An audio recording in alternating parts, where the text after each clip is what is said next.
Hello, mathematics practice যে করছিলাম তার মধ্যে এগুলো চ্যাপ্টার আমাদের হয়ে গেছে, কমপ্লিট হয়ে গেছে। Number system, percentage, profit loss, time, speed and distance recently complete করলাম। আজকে আমরা শুরু করবো হচ্ছে টাইম অ্যান্ড ওয়ার্ক। টাইম আর তার সাথে ভার্সেস ওয়ার্ক। এই টাইম ভার্সেস ওয়ার্ক করতে গেলে আমাদের যে কয়টা জিনিস খেয়াল রাখতে হবে সেটা হচ্ছে টাইমের সাথে ওয়ার্কের কী সম্পর্ক, ওয়ার্ক কারা করে, পার্সন। এই তিনটার মধ্যে একে অপরের যে সম্পর্ক সেটা আমাদের কিন্তু খেয়াল রাখতে হবে। কি করে খেয়াল রাখতে হবে? টাইম যদি বাড়ে তাহলে আমাদের বেশি ওয়ার্ক করতে পারবে, পার্সেন্ট কম লাগবে। আর একটা জিনিস, টাইম যদি আমাদের কম থাকে কাজ কিন্তু আমরা কম করতে পারবো, পার্সেন্ট আমাদের বেশি রাখতে হবে। এর মধ্যে যে কোনো একটা যদি ফিক্সড করে দেয়, ধরো আমাদের টাইমটা ফিক্সড, তাহলে ওয়ার্কের পরিমাণ যদি আমাদের বেড়ে যায় তাহলে কিন্তু পার্সেন্ট আমাদের বাড়াতে হবে। ওয়ার্কের পরিমাণ কমে গেলে পার্সেন্ট আমাদের কমাতে হবে।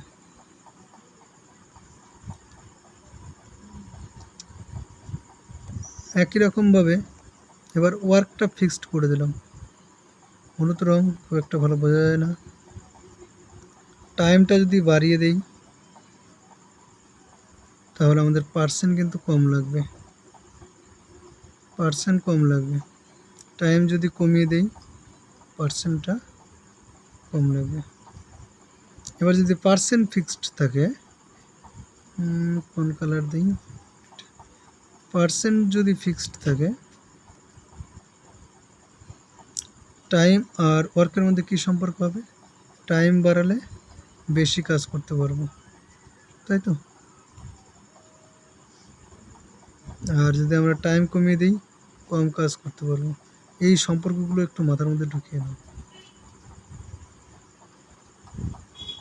এবার তাহলে প্রথম অঙ্ক আমাদের শুরু করা যাক। প্রথম অঙ্কটা বলেছে কি, 72 জন লোক 280 মিটার লম্বা দেওয়াল 21 দিনে গাঁথতে পারে। কতজন লোক 18 দিনে 100 মিটার দেওয়াল গাঁথতে পারবে? তো সম্পর্কগুলো মনে আছে তো?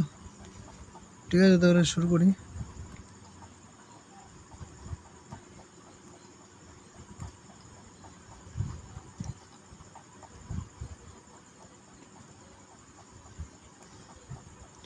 বাহাত্তর জন লোক আমাদের এখানে বের করতে হবে দেওয়াল গাঁথতে পারবে কতজন লোক, আমাদের লোক কিন্তু বের করতে হবে।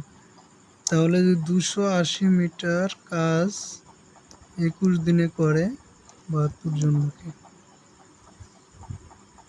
কার সাথে কি সম্পর্ক মনে আছে তো? এটা হচ্ছে লোক,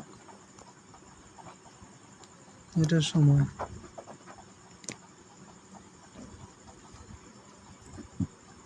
না না, লোক কেন লিখলাম? এটা তো লোক হবে না, এটা হবে কাজ, আর লোক হবে শেষেরটা। এই মতো অবস্থায় আমাদের যদি 100 হয়ে যায় আর দিন 18 হয়ে যায় তাহলে লোক কত লাগবে? 72 সঙ্গে কীভাবে কোনটা গুণ করতে হবে আর কোনটা ভাগ করতে হবে সেটা আগে দেখ। লোক যদি একজন হয়ে যেত, না কাজ যদি 1 মিটার হয়ে যেত তাহলে আমাদের কী হতো? লোক কম লাগতো। 280 তাহলে হয়ে যাবে নিচে আর 100 হয়ে যাবে উপরে। এবার সময়, সময় যদি আমাদের একদিন ধরা লোক বেশি লাগতো, তাহলে উপরেরটা 21 নিচে 18।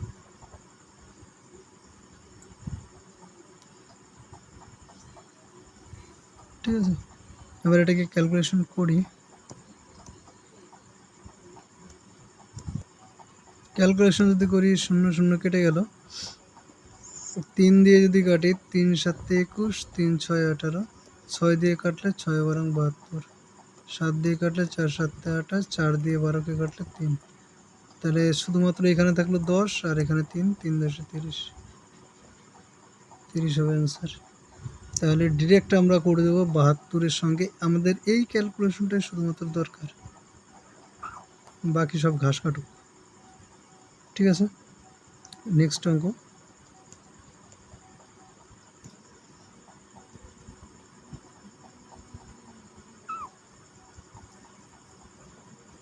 এখানে কোনো শর্টকাট সূত্র আমরা শিখবো না, আগেই বলেছি। আমরা অঙ্কগুলো বুঝে বুঝে করবো, সেখান থেকে আমাদের শর্টকাট হয়ে যাবে। তার জন্য এক্সট্রা আমাদের শর্টকাট শেখার কোনো দরকার নেই। এইবার বলেছে কি 20 জন লোক দৈনিক 6 ঘন্টা কাজ করে একটি কাজ 18 দিনে সম্পন্ন করে। এখানে সময় দুটো দেওয়া আছে, ঘন্টা আর দিন।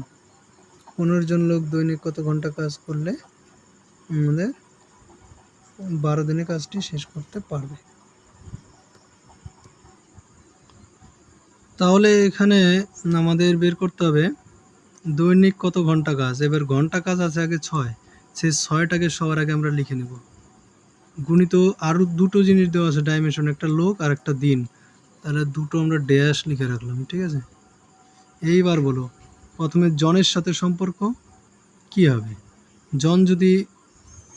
জনের সাথে ব্যস্ত সম্পর্ক হবে। ব্যস্ত সম্পর্ক যদি আমরা একবার সরল একবার ব্যস্ত এরকম করতে যাই, তাহলে কিন্তু আমাদের বিষয়টা গোলমেলে হবে, যে সরলের জন্য কী হবে, ব্যস্তর জন্য কী হবে। সেটা বাদ দিয়ে আমরা ফান্ডামেন্টাল জিনিসটা থেকে করব। লোক কমলে কি হবে, লোক কমলে কি হবে, লোক কমলে ঘন্টা বেশি আমাদের লাগবে।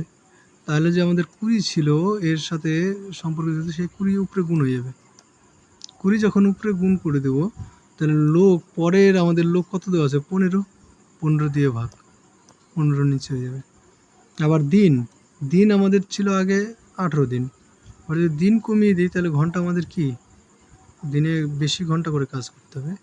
তার মানে এটা বুঝতে পারছি, বেশি মানে উপরে গুণ করতে হবে, উপরে আমাদের 18 হবে। তাহলে নিচে অন্য একটা দিন যা আছে আমাদের, যেটা বের করতে হবে, সেটা আমাদের নিচে বসবে। ঠিক আছে, এটাই হচ্ছে আমাদের মূল জিনিস। মূল জিনিস থেকে আমি বারবার অঙ্কগুলো করব। আমাদের সরল ব্যস্ত এগুলো আর কোনো কিছু ভাবার দরকার নেই, কোনো সূত্র মনে রাখার দরকার নেই, একদম ফান্ডামেন্টাল থেকে অঙ্কগুলো করবো। 6 দিয়ে কাটি, 6 দুগুণে 12, 2 দিয়ে 20কে কাটি 10, 10 আর 15টাকে আমরা 5 দিয়ে কাটবো, তাহলে উপরে 2 নিচে 3, 3 দিয়ে কাটলে 6, 6 দুগুণে আমাদের 12 থাকলো, 12 অ্যান্সার। বোঝা গেল? এইভাবে শর্টকাটগুলো করবো আমরা। নেক্সট অঙ্ক আমাদের বলেছে 8টি গরু একত্রে 12টি গরু একত্রে 7 দিনে 756 কেজি ঘাস খায়। 15টি গরু 10 দিনে কত কেজি ঘাস খাবে। ঘাস আগে ঘাস আছে কত 756, সেটা আমরা আগে লিখে নেব। 756 গুণিত লিখে দিলাম। গরুর সংখ্যা যদি কমানো হয়, তাহলে ঘাস কি কম লাগবে না বেশি লাগবে? কম লাগবে। তাহলে 12, আর ঠিক গরুর সংখ্যা আবার 15 আছে, সেটা উপরে লিখে দেবো। এবার দিন, দিন যদি কমাই, তাহলে ঘাস কি কম লাগবে না বেশি লাগবে? দিন কমালে ঘাসও কম লাগবে। তাহলে 7 দিয়ে নিচে ভাগ, তাহলে উপরে কত হবে 10। এবার কাটাকাটি, 1 0 8, 9 12 108, তাই না?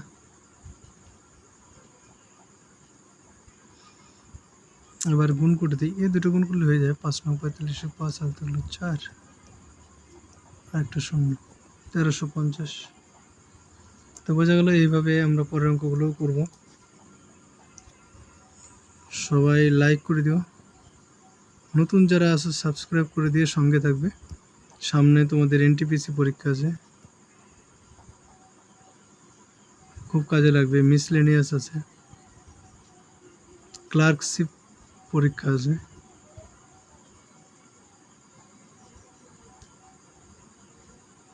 ঠিক আছে, খুবই উপকারী হবে তোমাদের জন্য।